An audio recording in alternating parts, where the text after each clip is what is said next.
जय हो नाभी नंदना, जय हो जय हो जय हो नाभी भगवान आदिनाथ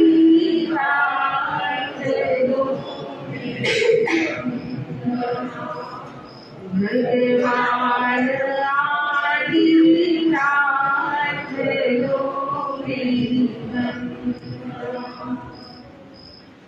देह जिनका देवालय, देशना जिनकी विद्यालय, दृष्टि जिनकी मुक्तालय, ऐसे अहिंसा के अवतार, करुणा के देवता, साधना के सूत्रधार, चरम तीर्थंकर श्रवण भगवान महावीर स्वामी के चरणों में हम सभी अनंत अनंत वंदना।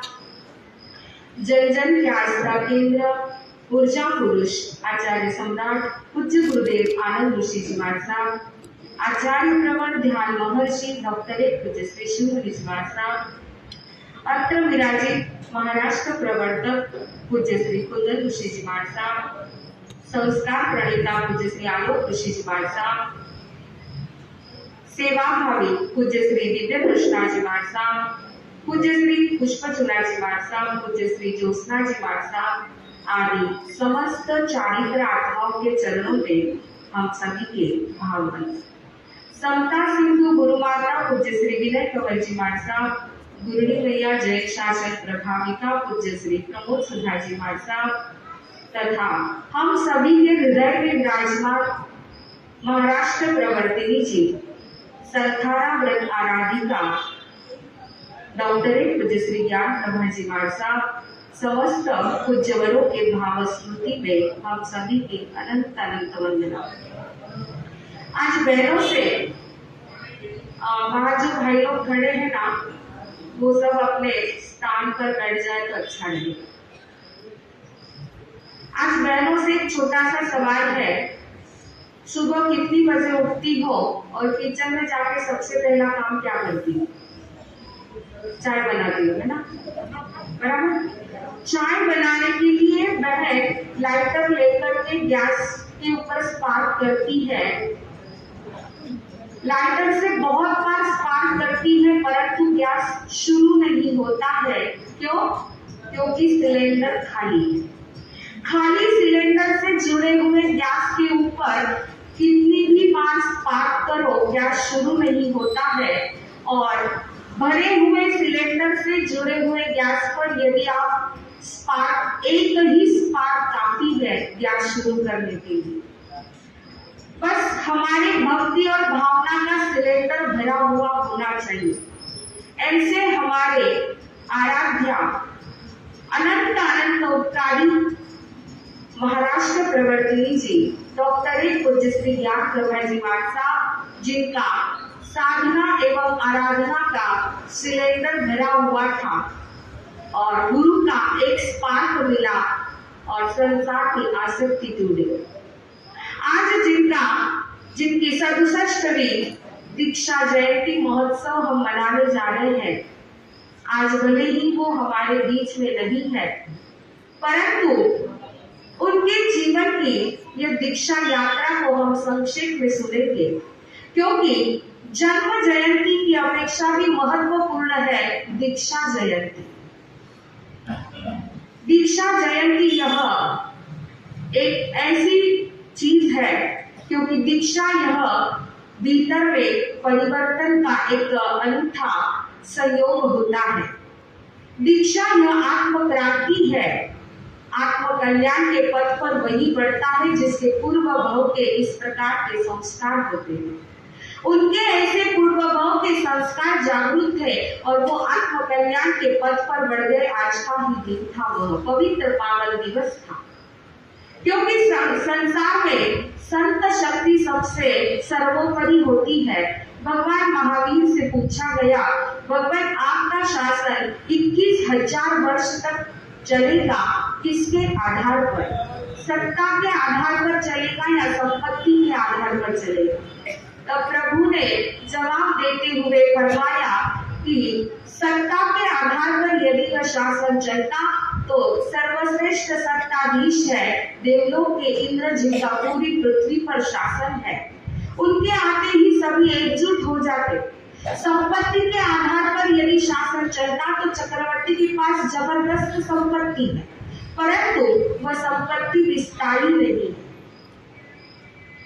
न सत्ता के आधार पर शासन चलता है, न संपत्ति के आधार पर शासन चलता है, परंतु जिन्होंने सत्ता और संपत्ति का त्याग किया है, ऐसे संत शक्ति के आधार पर मेरा शासन चलेगा और शासन जयवंत रहेगा। ऐसे संत शक्ति के मेरु शिखर पे हमारे आराध्या पूज्य श्री डॉक्टर ज्ञान प्रभा जी साहब, जिनकी जन्म से लेकर के आगे की यात्रा कईयों को पता है, लेकिन दीक्षा यात्रा कैसे हुई, कैसे दीक्षा के भाव जागृत हुए, कैसे उनको वैराग्य आया, इस बात को हम संक्षेप में सुनेंगे।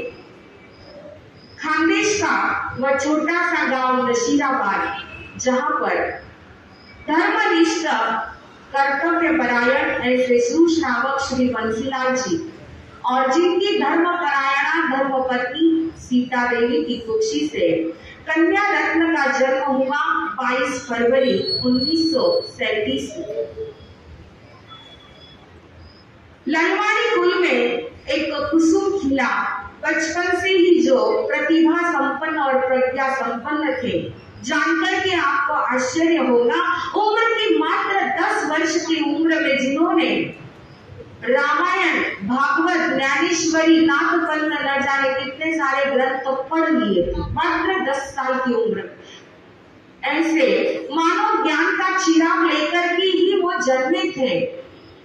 ऐसे पूज्यवर अपने जीवन के यौवन अवस्था में जिन्होंने पदार्पण किया और संसार की नश्वरता, संबंधों की अस्थिरता को आंखों से देखा और यही चीज उनको आत्म कल्याण की ओर प्रेरणा देने के लिए नींव का काम कर गई। और संयोग मिला उनको आराध्या गुरुनिदेव पूज्य श्री उज्जवल कुमारी जी साहब, जिनके मात्र एक बार दर्शन किए और भीतर का आत्मदर्शन जागृत हो गया। एक प्रवचन सुना और टर्निंग पॉइंट शुरू हो चुका और आज का ही वह पवित्र पावन दिवस। उम्र थी उस समय मात्र 21 वर्ष की और इसमें वैराग्य का मेन निमित्त भूत यदि कोई रहा है तो वो स्वयं फरमाते थे कि उत्तराधार सूत्र का 9वां अध्ययन नवी प्रवज्जा, इसका अध्ययन करते करते वैराग्य को पुष्टि मिली और वैराग्य के भाव बिल्कुल मजबूत और दृढ़ बन गए। और आज का ही वह पवित्र पावन दिवस 1 मई महाराष्ट्र दिवस, आज बड़े समस्त महाराष्ट्र वासियों को गौरव का अनुभव करने वाला आज महाराष्ट्र दिवस है और हम सभी को गौरव की अनुभूति कराने वाला हमारे गुरुजी जी साहब का यह दीक्षा दिवस। आत्मा की गुरुदेव पूज्य श्री मोहन ऋषि जी साहब के मुखारबिंद से आज का ही पवित्र पावन दिवस और यही पवित्र पावन भूमि नगर की भूमि पर उनकी दीक्षा हुई। गुरुदेव ने उनको रजोहरण दिया है, संयम का मंत्र उनको प्रदान किया है और आगे उनकी यह संयम यात्रा शुरू हुई। गुरुदेव पूज्य श्री उज्जवल कुमारी जी साहब के चरण शरण में संस्कार, शिक्षा, दीक्षा सारा यह यज्ञ शुरू हुआ है। बातें बहुत सारी है, लेकिन जो महत्वपूर्ण बात है वो मैं आपके सामने रखना चाहती हूँ कि वो इतने जन जन के लिए प्रिय पात्र कैसे बन गए, श्रद्धा के स्थान कैसे बन गए कि बचपन से ऐसे प्रतिभा संपन्न और दीक्षा लेने के पश्चात वह आज से 60 साल पहले का युग था कि जिस युग में स्त्री के लिए मात्र चूल आदि मूल इतनी ही परिभाषा थी। एक सामान्य स्त्री को स्कूल की शिक्षा मिलना बड़ा मुश्किल था, तो 7वीं पर्याय के पश्चात स्कूल की शिक्षा लेना बड़ा ही असंभव था।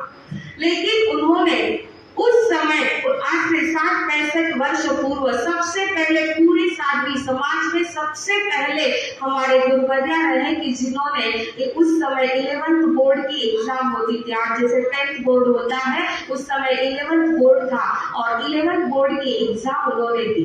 दीक्षा से पूर्व बाल्यकाल में मात्र 5th क्लास तक जो पढ़े हुए थे, लेकिन दीक्षा के पश्चात 11th बोर्ड की सेल्फ स्टडी की है और एग्जाम उन्होंने दी और इसमें महत्वपूर्ण भूमिका यदि किसी की रही तो अनंत अनंत उपकारी समता सिंधु गुरु माता पूज्य श्री विनय कंवर जी साहब की भूमिका रही। वो ऐसे दीर्घ दृष्टा थे, ऐसे ब्रॉड माइंड के थे। उन्होंने देखा कि आगे आने वाली पीढ़ी जो शिक्षित पीढ़ी रहेगी, इस शिक्षित पीढ़ी को यदि धर्म से जोड़ना है, धर्म के सम्मुख करना है, उनको उन्हीं की भाषा में समझाना होगा। इसके लिए साधवियां स्वयं पढ़ी लिखी रहेगी तो वो युवा पीढ़ी को धर्म से जोड़ पाएगी और इसीलिए उन्होंने ये कदम उठाया। उस समय थोड़ा सोचिए कितना विरोध का वातावरण था। कई लोग बड़े बड़े लोग आकर के कहते थे आपको साध्वियों को ये सब स्कूल कॉलेज की शिक्षा दिलाने की क्या आवश्यकता है, क्या उनको जॉब करना है, कौन सी नौकरी करना है उनको जो ये स्कूल की शिक्षा दिला रहे हो, उनको तो बस आप आगम थोपड़ी ये पढ़ाओ, इसकी क्या आवश्यकता है। इस प्रकार का विरोध भरा वातावरण था, लेकिन उनकी परवाह न करते हुए गुरु माता ने ये कदम उठाया कि बस आने वाली पीढ़ी को संस्कारित करना है तो स्वयं शिक्षित होंगे तो उनको शिक्षा दे पाएंगे और इस प्रकार उन्होंने 11th बोर्ड की एग्जाम दी। उसके पश्चात बीए किया हिंदी लिटरेचर में मुंबई यूनिवर्सिटी से किया। उसके पश्चात एमए किया इंग्लिश मीडियम से, वो भी फिलोसॉफी विषय, इतना कठिन विषय था। पूरी सेल्फ स्टडी थी, कोई टीचर में किताबें मिलना बड़ा मुश्किल होता था। आज तो आप लोग कितनी सुविधा करके देते हो, कोई भी साधु संतों को यदि एग्जाम देना है तो कितनी सुविधा आप उपलब्ध करा के देते हो। उस समय उन्होंने इस प्रकार स्वयं सेल्फ स्टडी की और वो जमाना था कि रात को लाइट में बैठते भी नहीं थे। सुबह सुबह पूज्यवर कई बार फरमाते कि हाथ की रेखा दिखने लगी तब हम किताबें लेके पढ़ने के लिए बैठ जाते थे। पूरा दिन पढ़ते थे, रात को पूरा चिंतन करते थे कि क्या पढ़ा है। इस प्रकार उन्होंने सेल्फ स्टडी करके और बड़ा गौरव का विषय कि एमए में भी वो ऐसे बौद्ध संत वगैरह बहुत सारे थे, लेकिन उन सब में गुरुवर पूज्यवर फर्स्ट क्लास फर्स्ट आए और पुणे यूनिवर्सिटी से एमए किया। उसके पश्चात 12 वर्ष तक निरंतर पढ़ाई करते हुए पीएचडी की है। जैन दर्शन में जीव तत्व इस विषय पर उन्होंने अपना शोध ग्रंथ लिखा, 700 पेज का वो शोध ग्रंथ, और आज आके भी यहाँ पर उस ग्रंथ के दर्शन हमको हो गए। बड़ा हर्ष का विषय है कि ये ग्रंथ लाइब्रेरी में है और कई लोग इसको पढ़ते भी हैं। तो ऐसे गुरुवर्या श्री जी ने अपने पूरे जीवन में ज्ञान तप जप की आराधना साधना की और इसके साथ साथ महत्वपूर्ण बात कि अपने गुरु भगवंतों के प्रति उनका जो समर्पण था, इतना अद्भुत समर्पण था कि उसके लिए शब्द नहीं है। मात्र गुरु भगवती अपने गुरु बहनों के प्रति, वो फिर चाहे हमारे पूज्यवर बाई मानसा हो, किरण प्रभा जी मानसा हो, छोटे बाई मानसा हो, सभी के प्रति उनका इतना अद्भुत स्नेह और इतना प्रेम और वाईफाई की जोड़ी तो आपको पता ही है कि 2 शरीर 1 प्राण, ऐसी उनकी स्थिति थी। इतना सब कुछ उनके जीवन में ये सब रहा और इसी का फल यह रहा कि जीवन का अंतिम समय यह संलेखना समाधि भाव के साथ जिन्होंने किया है। बहुत सारी बातें हैं कहने का, लेकिन समय हमारी घड़ी आगे चल रही है। बस कुछ एक बात जैसे मैंने कल भी रात को आपको बताई थी कि उन्होंने पूरे ग्रुप का, यह जो हमारा 75 का उज्जवल ग्रुप है, पूरे 75 साधवियों के इस वर्तमान में वो प्रमुख आते और सभी को उन्होंने एक प्रेम की डोर में जो जोड़ के रखा है। अभी अभी कुछ दिनों पूर्व सहज रूप से उन्होंने, हम सब उज्जवल नगर में बैठे हुए थे और उन्होंने पूछा कि पूरा ग्रुप संगठित रहे, एक डोर में एक स्नेह के सूत्र में बंधा रहे, इसके लिए क्या करना चाहिए। हम लोग सब देख रहे कि क्या जवाब दे, लेकिन उन्होंने बड़ा सुंदर जवाब दिया। उन्होंने कहा कि सभी जो साधक आत्माएं हैं उनके संयम के भाव को देखो, स्वभाव को मत देखो।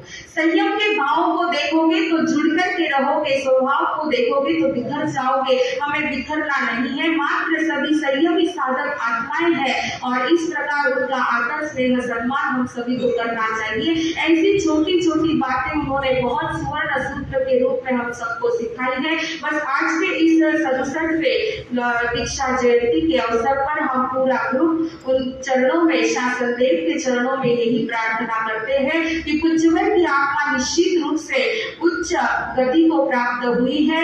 और अंतिम 4 दिन पहले कहा था कि बस पूज्य सुप्रिया जी महाराज साहब ने पूछा कि आपकी क्या भाव है, तो उन्होंने कहा कि जिंदगी की यात्रा बस समापन की ओर है और एक भाव अवतारी करना है, ज्यादा से ज्यादा 3 भाव। ऐसे उनके अंतिम समय में ये शब्द निकले हैं और मुझे लगता है निश्चित रूप से ये शब्द उनके साकार और सफल होने ही वाले हैं। तो ऐसे उनकी यह यात्रा अपने चरम लक्ष्य की ओर आगे बढ़े और वो सिद्धत्वों को प्राप्त करे और वहां से हम सभी के ऊपर ऐसी ही करुणा आशीर्वाद निरंतर बरसाते रहे कि हम भी उनके पद चिन्हों पर चलते हुए अपने आत्म कल्याण के लक्ष्य की ओर आगे बढ़े। इन्हीं मंगलमय भावों के साथ बोलिए संस्थान व्रत आराधिका महाराष्ट्र प्रवर्तिनी जी डॉक्टर पूज्य श्री ज्ञान प्रभा जी महाराज साहब की जय।